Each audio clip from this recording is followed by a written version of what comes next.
Bonjour Anna. Bonjour. Alors, bienvenue dans l'émission La Voix du Sénégal. Aujourd'hui, nous recevons Anna Badian.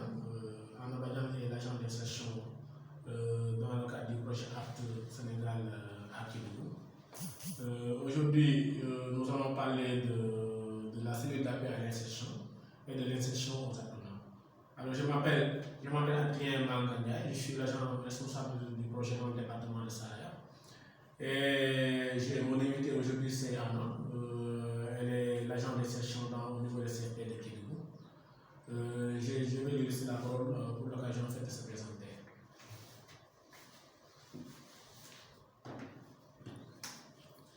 Merci Adrien.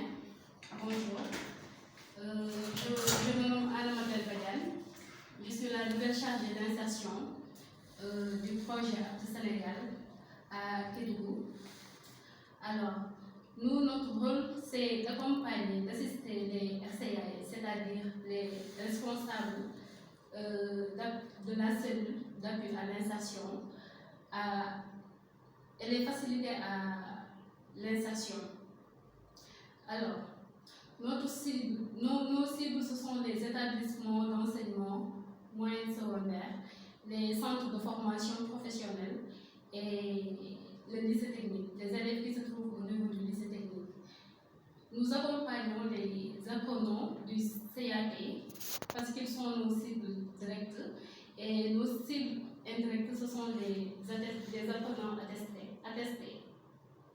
Alors, chaque année, nous insérons ou nous plaçons aussi des apprenants en stage dans le but de les faciliter pour qu'une fois à leur sortie, de trouver de l'emploi. Pour l'année 2019-2018, on a eu à insérer 16 apprenants du CAP et 7 apprenants attestés. Voilà, avant de continuer dans ce sens, dans les sessions maintenant, alors juste des questions au niveau de la cible. Alors, nous savons qu'au niveau de Kédougou, il y a 2 CFP et plus de CFP de Salimata. Et dans le cadre de l'insertion, la cible, les filières diffèrent au niveau des CFP. Alors, au niveau du CFP de Kédougou, par exemple, quelle est réellement la cible et quelles sont les filières en fait là-bas pour la cible au niveau du CFP de Kédougou? Ok. Au niveau du CFP de Kédougou, nous avons 3 filières. C'est la filière restauration, la filière couture et la filière coiffure. Pour ceux qui font la restauration, ils ont beaucoup plus l'opportunité à accéder à des stages et d'emploi. Concernant ceux qui font la couture et coiffure, il est difficile de trouver des institutions ou des structures qui peuvent les accueillir à faire des stages ou à les insérer. C'est ça. Ok. Et au niveau du lycée technique de Kédougou? Au niveau du lycée technique de Kédougou, nous avons une multitude de filières. Je vais en donner quelques-uns. Par exemple, le CGA, c'est-à-dire ceux qui font l'agriculture. Il y a ceux qui font l'électricité. Il y a ceux qui font la soudure métallique. Il y a aussi ceux qui font l'électromécanique. Il y en a d'autres. D'accord. Et pour terminer, pour le CFP de Salimata? Et pour le CFP de Salimata, il y a la filière agriculture, la filière santé et hygiène, il y a la filière coiffure, il y a la filière restauration et la filière coiffure. Ce sont les filières qui existent dans ce centre de formation professionnelle de Salimata. Et en tenant compte de ces cibles-là, quelle stratégie mettez-vous en place actuellement pour les insérer dans les entreprises dans la région de Kédougou? Ok. Actuellement, nous sommes en processus de préparation à l'insertion et au placement en stage. Parce que les apprenants et les élèves auront bientôt une vacance d'une semaine, c'est-à-dire du 30 au 6. Alors, nous les agents d'insertion, nous voulons en profiter pour placer quelques apprenants en stage et préparer aussi l'insertion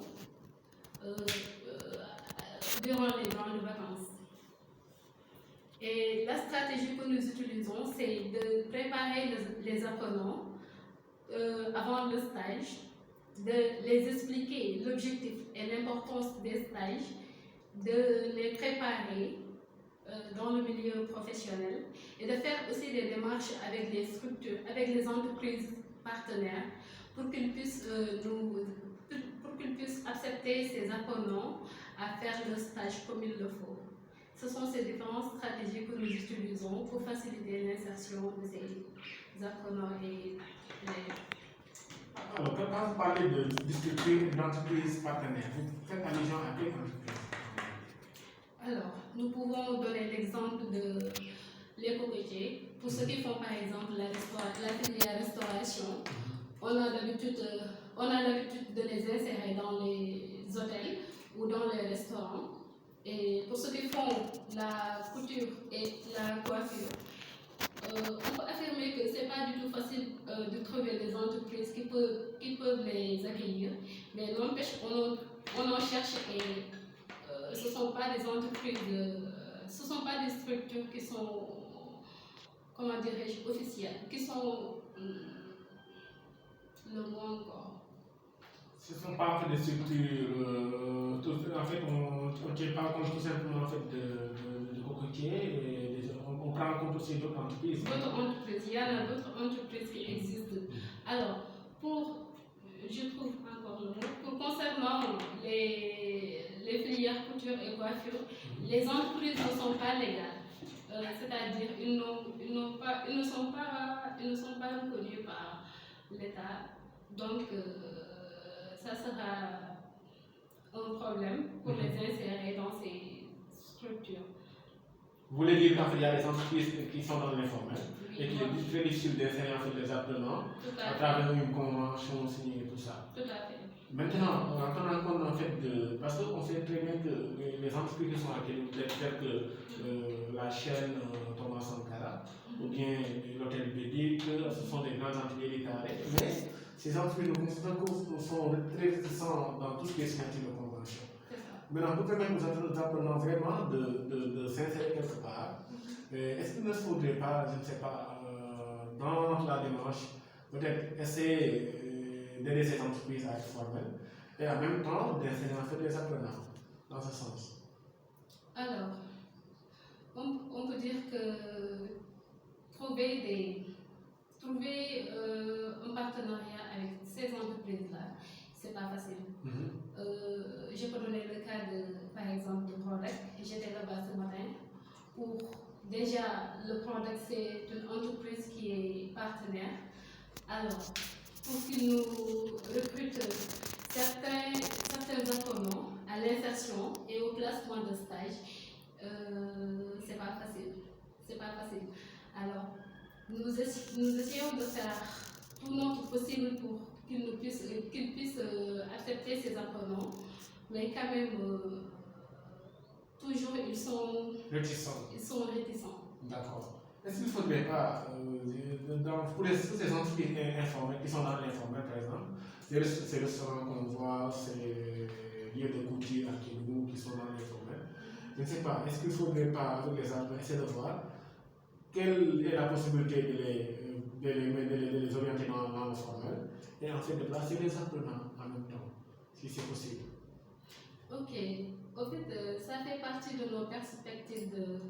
Ok, dans la perspective. Voilà. Ok. Maintenant, est-ce qu'il ne faut pas aussi inciter, parce qu'on sait très bien qu'un apprenant qui a son diplôme en troisième année et qui est à la maison et qui fait en fait une activité génératrice de revenus, c'est de l'insertion.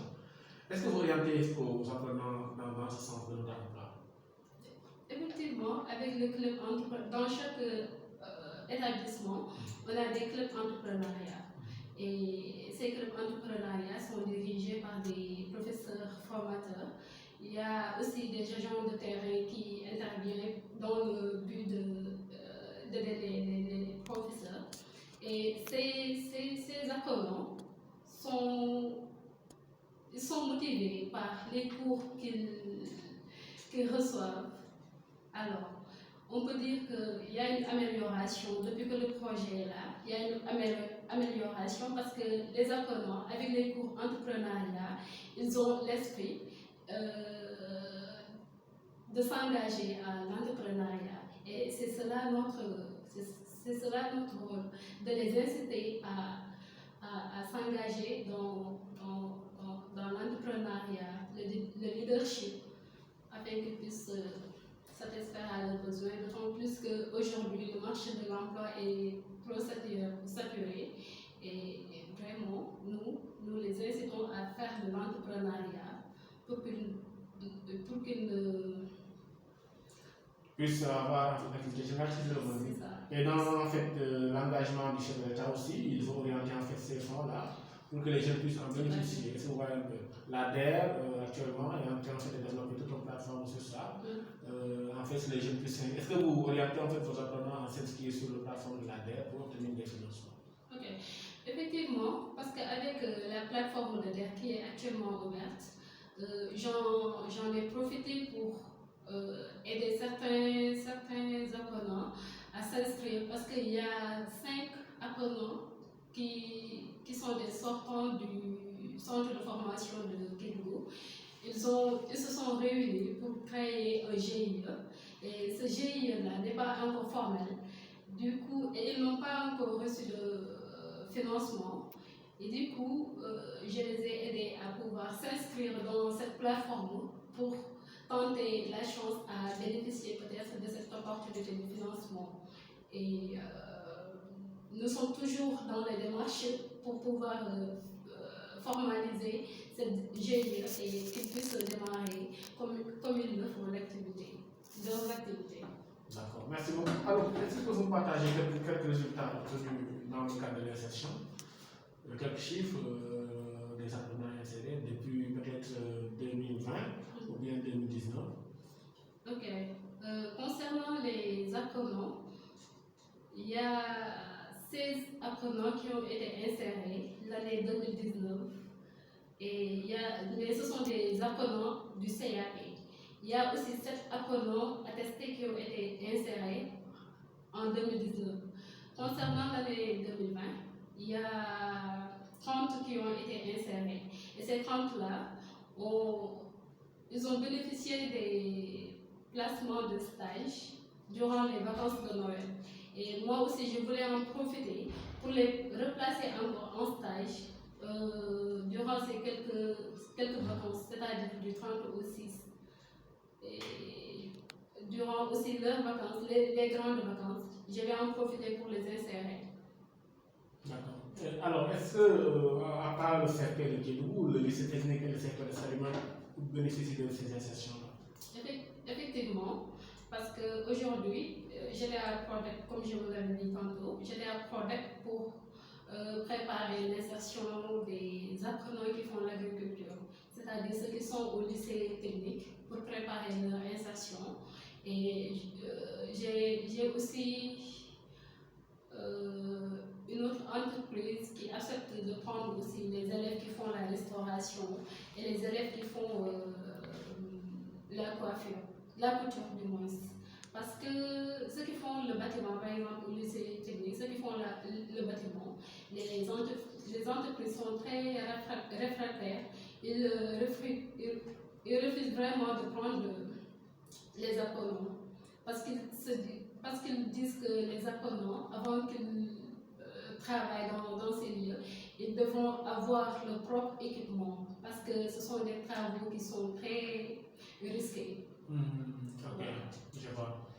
Et dans toujours en fait le souci d'insérer plus d'apprenants, parce que nous savons qu'il y a beaucoup de diplômés actuellement, les entreprises ne recrutent plus, etc.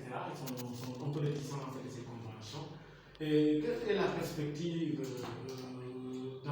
côté de l'insertion, surtout pour la région de Kédougou? Alors, je vais commencer d'abord par Salémata, le CFA de Salémata. Parce qu'à chaque année, pour faire l'insertion, surtout pour ceux qui font la restauration, ils sont obligés de se déplacer pour venir ici à Kédougou, faire le stage ou l'insertion professionnelle. Ce n'est pas une chose facile parce que les apprenants, quand ils sont là, ils ont des difficultés, par exemple de logement, ils n'ont pas là où se loger et la nourriture aussi, ça cause problème. Donc tout ça, nous devons les prendre en compte. Et même le déplacement aussi, ça cause problème. Ça cause problème. Alors, les perspectives que nous pouvons dégager, peut-être c'est d'avoir un budget qui va aider les apprenants à pouvoir faire leur stage comme il le faut, sans aucun problème, et qu'ils puissent trouver des logements ou passer ces quelques jours afin de mener à bien leurs activités d'insertion. Ouais. Et pour le lycée technique? Et pour le lycée technique, le problème majeur, c'est de trouver des entreprises qui peuvent recueillir peut-être les apprenants, parce que beaucoup de filières, l'électricité, ceux qui font l'électricité, l'électroménager, la soudure métallique, il y a beaucoup d'entreprises qui peuvent les prendre, mais ils ne veulent pas prendre le risque de les prendre sans qu'ils aient des équipements. Donc, c'est mieux de peut-être avoir aussi un budget qui peut gérer toutes ces ressources-là aussi. Ces ressources. D'accord, merci beaucoup Anna Badal. Je rappelle qu'Anna Badal est l'agent d'insertion dans le cadre du projet à Kédougou. Au niveau de Kédougou, il y a 2 CFP, au niveau de Salimata, il y a un centre de formation professionnelle. Et nous vous remercions vraiment de votre disponibilité dans le cadre de l'émission La Voix du Sénégal. Et le mot de la fin? Alors, à part vous remercier et peut-être encourager mes cibles, c'est-à-dire les apprenants, les RCAI qui ne sont jamais fatigués de l'insertion de ces apprenants, parce que tout le temps, je les mets la pression, mais quand même, ils font leur travail comme il le faut pour aider ces jeunes qui sont les relais, qui seront les relais, alors de persévérer et d'intégrer les entreprises. Voilà, d'intégrer les entreprises et tout. Et de connaître l'importance des stages. De connaître vraiment l'importance des stages, ce que les stages pourraient les appeler. Et de l'entrepreneuriat aussi. Voilà, et de l'entrepreneuriat. De s'activer beaucoup sur dans le domaine de l'entrepreneuriat. Voilà. Merci beaucoup. Alors, merci beaucoup Anne. Nous disons à la prochaine et merci beaucoup pour la disponibilité. Merci.